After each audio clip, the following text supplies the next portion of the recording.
जय हिंद मेरे दोस्तों, आपका स्वागत है आपके अपने YouTube चैनल प्रीतम एकेडमी परिवार में। मैं हूं सूरज कुमार।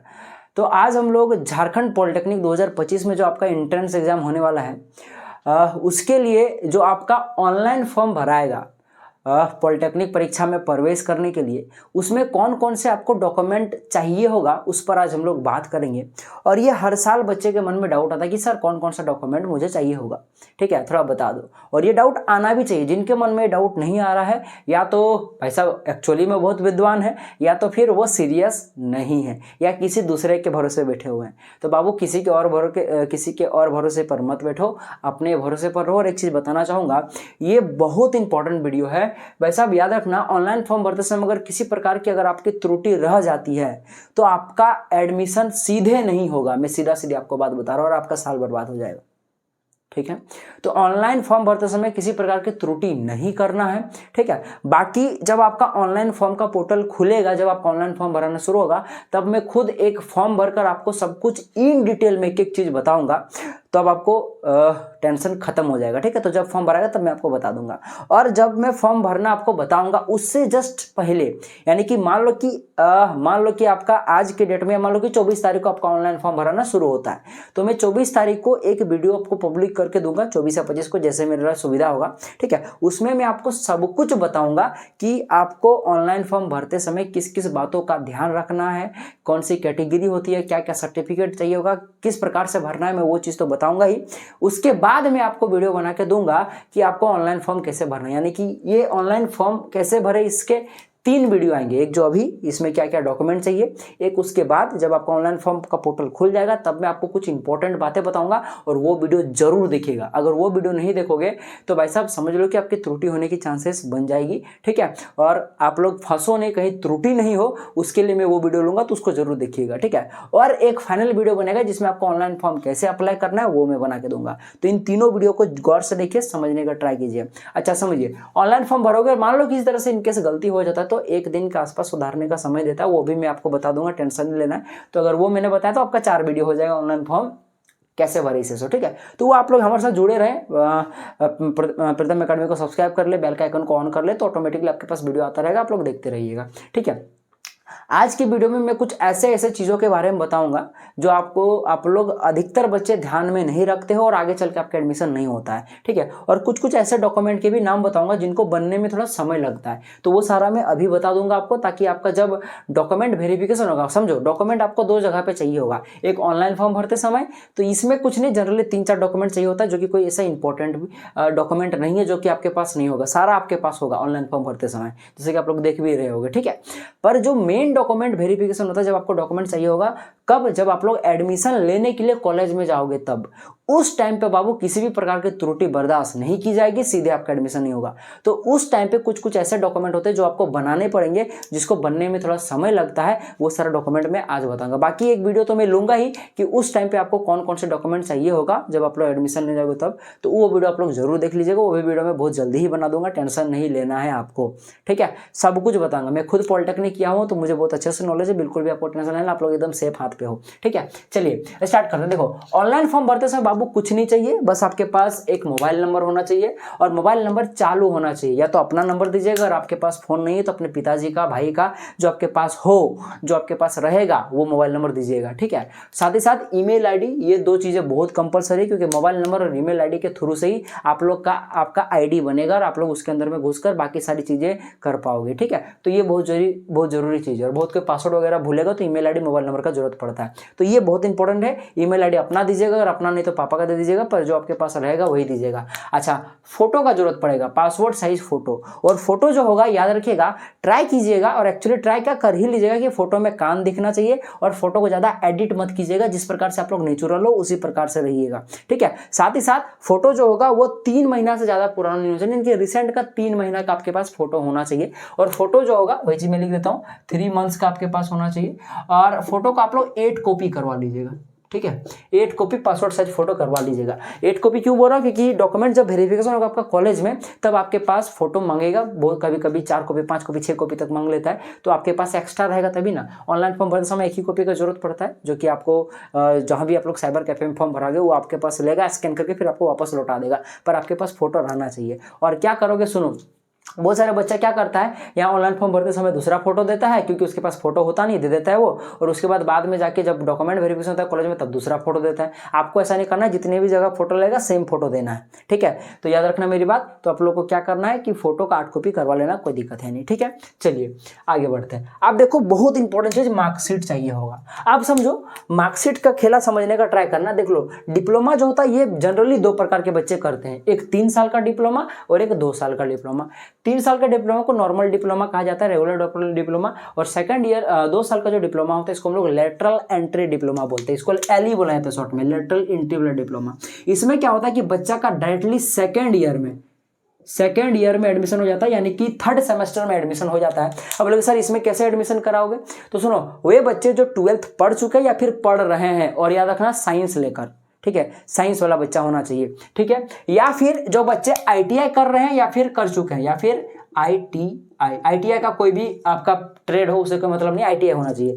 अगर बच्चा ITI कर रहा है या फिर कर चुका है, या 12th में है या 12 कर चुका है, वो बच्चा सिर्फ लेटरल एंट्री का 2 साल वाला डिप्लोमा का फॉर्म भर सकता है। अब लेटरल एंट्री वाला क्या है सब हम लोग कभी बात करेंगे, अभी सिर्फ मोटा मोटी समझो, ठीक है। तो याद रखना कि वही बच्चे लेटरल एंट्री का फॉर्म भर सकते हैं। इसमें क्या होता है कि 1 साल आपका बचता है, लेकिन बात मानो ये बचा कर कोई फायदा नहीं है आपको। फर्स्ट सेमेस्टर का भाई साहब देखो, पहला ईयर का आप लोग का एडमिशन नहीं होता है, सीधे सेकंड ईयर में एडमिशन होता है, यानी कि पहला ईयर आपका गैप छोड़ता है, तो उसका भी आपको एग्जाम देना ही पड़ता है। इसमें ज़्यादा हैप्टिक पड़ता है आपका। तो मैं बोलूँगा 3 साल का ही डिप्लोमा कीजिएगा, ज़्यादा बेस्ट है। अब बाकी आप लोग का मर्जी है भाई साहब, ठीक है। पर मेरा राय मानोगे तो 3 साल का डिप्लोमा करना बहुत अच्छा है। बहुत जगह पे कंपनी प्लेसमेंट में 3 ईयर का डिप्लोमा मांगता है, 2 ईयर का तो उसको प्लेसमेंट में बैठने ही नहीं देता है, ठीक है। तो बहुत इंपॉर्टेंट है, ठीक है। चीज़ें समझ में आ गई आपके पास।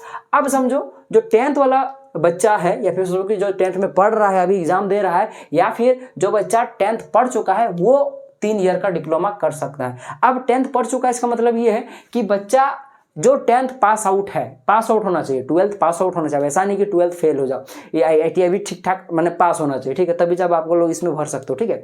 तो अब बच्चा कभी भी 10th किया हो, ठीक है, तो आप लोग 3 ईयर का डिप्लोमा कर सकते हो। अगर आप लोग 12th में हो और चाहते हो कि मैं 3 ईयर का डिप्लोमा करूं तो कर सकते हो 10th के बेसिस पर, ठीक है। ये 10th के बेसिस पर होता है। जो भी बच्चा 10 क्लास किया हुआ है, चाहे वो आप बूढ़ा गया हो या फिर कुछ भी हो, वो भर सकता है। मैं भी भर सकता हूँ, आप भी भर सकते हैं, आपके पिताजी भी डिप्लोमा कर सकते हैं, कोई दिक्कत है नहीं। 10th के बेसिस पर अगर 3 साल का डिप्लोमा करना चाहते हैं तो उनका होगा, ठीक है। अगर ITI कर रहे हो, अगर आपको 3 साल का डिप्लोमा कर रहा है तो भी आप लोग कर सकते हो, तब आपका ITI वगैरह से कोई मतलब नहीं होगा, वो सिर्फ 10th का आपके पास सर्टिफिकेट मांगेगा। तो समझ में आया ना। अगर आप लोग 3 साल का डिप्लोमा करना चाहते हो तो बच्चा कोई भी कर सकता है, ठीक है। उसी प्रकार का अगर आपको लेटरल एंट्री करना है तब भी कोई बच्चा कर सकता है, बस उसके पास 12th या ITI का सर्टिफिकेट होना चाहिए, मार्कशीट आपके पास होना चाहिए, ठीक है। तो ये चीजें याद रखिएगा। तो याद रखना मेरे पास, अगर 3 ईयर का डिप्लोमा कर रहे हो तब आपके पास 10th का मार्कशीट चाहिए होगा ऑनलाइन फॉर्म भरते समय। अब डाउट आएगा मन में, सर मैं तो अभी 10th का मार्कशीट कैसे दूंगा, मैं तो अभी 10th क्लास में पढ़ रहा हूँ, अभी एग्जाम दे रहा हूँ 10th क्लास का, तो मैं मार्कशीट कहाँ मिलेगा हमको। तो बाबू देखना, जब आप लोग फॉर्म भरोगे तो वहाँ पे ऑप्शन आता है कि आप लोग भाई साहब लेटरल एंट्री में करना चाहते हो कि 3 ईयर का, तो 3 ईयर का करोगे तब आप लोग नीचे जाकर जब मार्कशीट के सेक्शन पर आइएगा, मार्कशीट अपलोड करने का रहेगा, तो वहां पे लिखिएगा कि आप लोग 10th में क्या अपेयरिंग हो या पढ़ चुके हो, पास्ट हो, तो पास्ट लिख दोगे तब आपको मार्कशीट मांगेगा। लेकिन अगर अपेयरिंग लिख दे तो अपेयरिंग मतलब अभी आप लोग पढ़ रहे हो तब आपको मार्कशीट नहीं मांगेगा। अगर पास्ट हो तो आपको मार्कशीट में नंबर वगैरह मांगेगा। उसी प्रकार से आपका अगर लेटरल एंट्री में भर रहे हो आप लोग, तब जैसे मार्कशीट वाले सेक्शन जाएगा वहां पे फिर ऑप्शन आएगा पास्ट या फिर अपेयरिंग। अपेयरिंग में आपको नहीं मांगेगा, लेकिन अगर पास्ट हो तब आपके पास ITI का ट्रेड वगैरह मांगेगा, या 12th का जो होगा आपके पास वो आपके पास सब्जेक्ट वगैरह मांगेगा, परसेंटेज वगैरह मांगेगा, ठीक है। और साथ ही साथ 10th का भी मांग लेता है, कभी 10th का भी मार्कशीट मांगेगा अगर आप लोग लेटरल एंट्री भरते हो तो ये सारी चीजें होगी और इनको अपलोड भी करना पड़ेगा। तो चीजें समझ में आ गई आपके पास। 12th और 10th का मार्कशीट किसको चाहिए, सो जो 3 ईयर का डिप्लोमा करना चाहिए उसको 10th का मार्कशीट चाहिए होगा, ठीक है। और जो लेटरल एंट्री करना चाहता है चाहिए उसको ITI या तो फिर 12th का आपको देना पड़ेगा मार्कशीट, ठीक है। अब समझो सिग्नेचर आपको चाहिए होगा, और बाबू सिग्नेचर वही करना जो आपके पास मार्कशीट में होगा आपके पास, ठीक है। मार्कशीट में जो सिग्नेचर होगा वही करना, जिस प्रकार से वो होता है उसी प्रकार से करना है, ठीक है। और आपको चाहिए होगा LTI, लेफ्ट थंब इंप्रेशन, ये जो बाएं हाथ का अंगूठा होगा ये आपको चाहिए होगा, ठीक है। ये सभी चीजें अपलोड होंगी, सिग्नेचर, LTI, मार्कशीट और फोटो, ये 4 चीजें होंगी जो कि आपको अपलोड करना पड़ेगा। बाकी यहाँ आधार कार्ड मैंने लिखा हुआ है, पर आधार कार्ड का कोई नीड नहीं है। मैंने आधार कार्ड यहाँ पे क्यों लिखा हुआ है मैं आपको बताने वाला हूँ, ठीक है। समझो, जब फॉर्म भरोगे तब आपको father's name, mother's name, DOB मांगेगा, डेट ऑफ बर्थ मांगेगा। तो यहाँ पे date of birth, father's name, mother's name वैसे ही भरना है जिस प्रकार से आपका मार्कशीट था। अब कई बच्चों का क्या होता है कि मार्कशीट में उनका डेट ऑफ बर्थ और आधार में डेट ऑफ बर्थ अलग होता है, ठीक है, जो कि अगले साल कई सारे बच्चों का डाउट था, या नाम में थोड़ा मोड़ा त्रुटि होता है। तो आप लोग आधार को जाके सुधरवा लो, आधार सुधरना ज़्यादा आसान होता है, ठीक है, सुधरवा लो, ताकि आप लोग जब कॉलेज में एडमिशन लेने जाओगे तब बहुत सारे गवर्नमेंट कॉलेज में दिक्कत करता है आधार अगर सेम नहीं होता। जनरली आधार को उतना वैल्यू नहीं है, पर आपका कहीं दिक्कत ना हो जाए इसलिए इसको ट्राई कीजिएगा कि सुधार ले, और बाकी नहीं सुधरेगा तो 12 जनरली मार्कशीट को ही प्रेफरेंस दिया जाता है। तो मार्कशीट में तो कोई त्रुटि बर्दाश्त नहीं किया जाएगा, हम पहले बता रहे हैं, ठीक है। और मार्कशीट सुधारने के लिए जैक वगैरह बहुत दौड़ना पड़ेगा, बाबू रांची वगैरह, ठीक है। तो चीज़ें समझ में आई, मैंने आधार कार्ड क्यों लिखा हुआ, यहाँ पे आधार कार्ड का कोई जरूरत नहीं है। आधार कार्ड आपको जब आप लोग कॉलेज में एडमिशन लेने जाओगे तब मांगेगा, लेकिन ट्राई कीजिएगा कि आधार कार्ड में जो डिटेल्स है वो मार्कशीट के डिटेल्स से मैच करना चाहिए, और अगर मैच नहीं तो उसको करवा लो। करवाने में समय लगेगा, इसलिए मैंने अभी आपको बता दिया। मैंने बोला ना जो जो डॉक्यूमेंट में आपको समय लगेगा वो मैं अभी बताऊंगा, ठीक है। तो वही चीज़ नोट में मैं यहाँ पे लिखना चाह रहा हूँ कि जो भी डिटेल्स है इसका वो सेम एज पर आपका मार्कशीट होना चाहिए, ठीक है, याद रखना मेरी बात। अच्छा, ये तो था सारा डॉक्यूमेंट का खेला, और आपको कुछ डॉक्यूमेंट नहीं चाहिए, ठीक है। पर समझो कैटेगरी की मैं बात, देखो जब भी आप लोग फॉर्म भरोगे तब जनरली बच्चा अगर चाहे तो एडमिशन अच्छे कॉलेज में लेना चाहता है, अगर उसका रैंक खराब है तो वो कैटेगरी के बेस पर वो अच्छा कॉलेज में नाम लिखा सकता है। यानी कि समझो कि देखो जैसे मेरा ही बैच का बता रहा हूँ कि मेरे साथ एक दोस्त था, ठीक है, उसका CML रैंक जो कि जनरल रैंक होता है वो उसका बहुत गंदा था। यानी कि समझो कि उसका नंबर बड़ा खराब आया था, लेकिन उसको अच्छा कॉलेज मिल गया था। काहे कि उसका कैटेगरी रैंक बड़ा अच्छा था, ठीक है। तो कैटेगरी रैंक मैटर करता है सभी कॉलेज में। आपका OBC का, OBC में BC1 BC2 ST SC, ठीक है, EWS TFW MCQ हो गया, डिसेबल पर्सन का SMQ का कुछ परसेंट सीट फिक्स होता है, या कुछ सीट फिक्स होता है जो आपको इन्हीं का सिर्फ एडमिशन लेगा। ST का बच्चा का कुछ परसेंट सीट फिक्स है कि ST वाला ही एडमिशन लेगा किसी भी कॉलेज में, ठीक है। कोई TFW का कुछ सीट फिक्स होता है कि 6 7 10 या इसका 6% साइड होता है, 5 या 6% सीट होता है, वो फिक्स होता है कि TFW वाला को ही मिलेगा, ठीक है, और किसी दूसरे को एडमिशन नहीं होगा। तो इस प्रकार से आरक्षण आप लोग ले सकते हो आपका एडमिशन कराने के लिए। तो समझना मेरी बात, यहाँ पे अगर आप लोग आरक्षण लेना चाहते हो तब आप लोग जब फॉर्म भरोगे तब आपको कैटेगरी चॉइस करने का ऑप्शन आएगा, तब आपको चॉइस करना पड़ेगा। याद रखना वहाँ पे आपको OBC अगर आप लोग हो तो पता करो कि आप लोग OBC में BC1 में आते हो कि BC2 में, क्योंकि जब फॉर्म भरोगे तब BC1 या BC2 का ऑप्शन आएगा, तब देखिएगा BC1 में आते हो कि BC2 में आते हो, ठीक है। तो उसके हिसाब से आपको वहाँ पे कैटेगरी सिलेक्ट करना पड़ेगा। तो आप लोग अगर BC1 या BC2 में आते हो या ST SC में आते हो तब आप लोग उसको क्लिक कीजिएगा, तभी जाके आपका कैटेगरी रैंक बनेगा। इस सबसे कैटेगरी रैंक बनता है, ठीक है, ST का SC का BC1 BC2 सबका अलग अलग कैटेगरी रैंक बनता है, उसके हिसाब से आपको कॉलेज मिलेगा। अगर अभी यस करोगे तब, अब जनरल अगर मार दिए तब आप लोग कैटेगरी का फायदा नहीं ले पाओगे। जनरल को हम लोग UR बोलते हैं, अनरिजर्व्ड कैटेगरी, ठीक है। तो समझ में आई आपके पास। तो जो भी बच्चा कैटेगरी का फायदा लेना चाहता है BC1 BC2 ST SC का, उसके पास याद रखना नोट में कास्ट सर्टिफिकेट होना चाहिए। कास्ट सर्टिफिकेट आपके पास होना चाहिए, याद रखना मेरी बात। दूसरा इनकम बना लेना, इनकम सर्टिफिकेट बना लेना। तीसरा लोकल रेसिडेंट सर्टिफिकेट बना लेना, LRC या फिर लोकल LRC जो बोलना है, लोकल रेसिडेंट सर्टिफिकेट आप लोग बना लेना, ठीक है। अब जिनका जिनका बनेगा सबको जरूर बना लीजिएगा, ठीक है। तो याद रखना ये सब बनाओगे तभी आपका आगे चल के एडमिशन होगा, वरना नहीं होगा, ठीक है।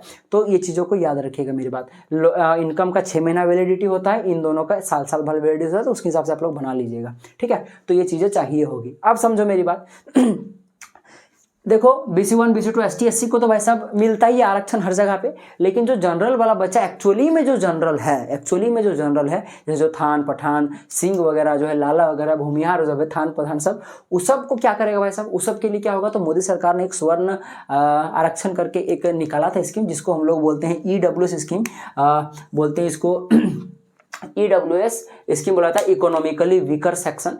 ये वाला जनरल वाला बच्चा यस कर सकता है। जब भी आप लोग फॉर्म भरोगे तब आपके पास ये सारा कैटेगरी का ऑप्शन होगा। तब जैसे आप लोग जनरल को क्लिक करोगे, अगर मान लो आप लोग जनरल वाले बच्चे हो तो क्लिक करोगे तो ऐसे आपके पास ऑप्शन आएगा कि आप लोग EWS यस करना चाहते हो कि नो करना चाहते हो। तो अगर आप लोग यस करोगे तभी जाके आप लोग EWS का फायदा ले पाओगे। EWS का फायदा लेने के लिए आपके पास EWS का सर्टिफिकेट होना चाहिए, ठीक है। बाकी EWS क्या होता है, TFW क्या होता है, इसका मैंने अलग से वीडियो लिया हुआ है, तो आप लोग जाकर वो वीडियो देख सकते हो। सर्च मारिएगा EWS बाय प्रीतम अकेडमी, TFW बाय प्रीतम अकेडमी, तो आपको ऑटोमेटिकली सारा आपको समझ में आ जाएगा। ठीक है, बस EWS जो मैंने वीडियो लिया था उसमें मैंने गलती से यहाँ पे EWS सर्टिफिकेट जगह पे इनकम सर्टिफिकेट बोल दिया, तो उसको याद रखिएगा, आपको इनकम सर्टिफिकेट नहीं EWS सर्टिफिकेट चाहिए होगा EWS सीट आपको पाने के लिए। अब आप लोग देख लीजिए, अगर जनरल वाले बच्चे और अगर आप लोग EWS यस करते हो और अगर मान लो EWS सीट आपको मिल गया, तो अगर आप लोग EWS का अगर आप लोग सर्टिफिकेट जमा नहीं कर पाए तो आपका एडमिशन नहीं होगा। तो देख लीजिएगा आपका EWS सर्टिफिकेट बनेगा कि नहीं बनेगा। ठीक है, क्या क्राइटेरिया होता है नहीं होता है, मैंने सब कुछ उस वीडियो में बताया, उसको जरूर जाके देख लीजिएगा। ठीक है, 8 लाख से कम का सालाना इनकम होना चाहिए, सारी चीज़ें कुछ कुछ होती हैं, 1 एकड़ से कम जमीन होना चाहिए, सब मैंने बहुत अच्छे से बताया, जाके देख लीजिएगा। ठीक है, और एक बात याद रखिएगा, अगर आप लोग मान लो BC1 में हो और अगर आप लोग जनरल से फॉर्म भर रहे हो, मान लो कि आपको बहुत सारे ऐसे बच्चे होते हैं ST SC वगैरह से बिलोंग करते हैं, लेकिन उनका जो होता है कास्ट सर्टिफिकेट मान लो किसी इशू कारण से नहीं बन पाता है, तो वो जनरल में फॉर्म भरते हैं। तो अगर आप लोग जनरल में फॉर्म भरोगे और उस टाइम पे आपके पास EWS का ऑप्शन आएगा, जैसे आप लोग जनरल फॉर्म क्लिक करोगे, चाहे आप लोग जनरल हो चाहे नहीं हो, तब आपके पास EWS का ऑप्शन आता है यस या नो करने का, तो आप लोग गलती से भी यस मत कर दीजिएगा, क्योंकि EWS सिर्फ उन बच्चों के लिए जो एक्चुअली में जनरल है। ठीक है ना, तो याद रखना मेरी बात, अगर आप लोग जनरल छोड़ के किसी और कास्ट से बिलोंग करते हो तब आप लोग जनरल मारोगे, तब EWS का ऑप्शन आता है, तब आपको गलती से भी EWS को यस नहीं करना है। ठीक है, चलिए अब एक होता है TFW सभी बच्चा भर सकता है, इसमें कोई नहीं है, आपका जनरल हो OBC ST SC सब बच्चा भर सकता है। ठीक है, तो अगर आप लोग TFW का फायदा लेना चाहते हो तब आपको वहाँ पे यस करना पड़ेगा, वरना बाद में जाके फिर TFW आपका यस नहीं होगा, अभी ही करना पड़ेगा आपको। TFW क्या है, इसमें ट्यूशन फी आपका माफ हो जाता है, ट्यूशन फी वेवर स्कीम इसको बोला जाता है। ठीक है, इसमें बहुत बड़ा अमाउंट माफ हो जाता है। जनरली ये वाला वही बच्चा ऑन करता है जो PPP मोड का पब्लिक प्राइवेट पार्टनरशिप वाला कॉलेज एडमिशन लेना चाहता है, या तो फिर प्राइवेट कॉलेज में जब एडमिशन लेना चाहता है बच्चा जहाँ पे 1.5 लाख 2 लाख फी होता है, उसी जगह पे इसको यस करना चाहिए। बाकी प्राइवेट मैं बोलूँगा गवर्नमेंट में तो मत करना, इसके कुछ नुकसान है, जैसे कि आपका स्कॉलरशिप वगैरह नहीं मिलता है। बाकी आप लोग सर्च मार के देख लीजिएगा, TFW बाय प्रीतम अकेडमी, मेरा वीडियो मिल जाएगा, अच्छे से मैंने समझाया हुआ। ठीक है, उसी प्रकार से सब कैटेगरी में एक आता है डिसेबल पर्सन, एक SMQ। जिस प्रकार से कैटेगरी का अलग से रैंक बनता है, उसी प्रकार से डिसेबल और SMQ का भी अलग से रैंक बनता है। तो इस पर भी आप लोग, अगर आप लोग डिसेबल पर्सन हो, जैसे डिसेबल पर्सन को यस कीजिएगा,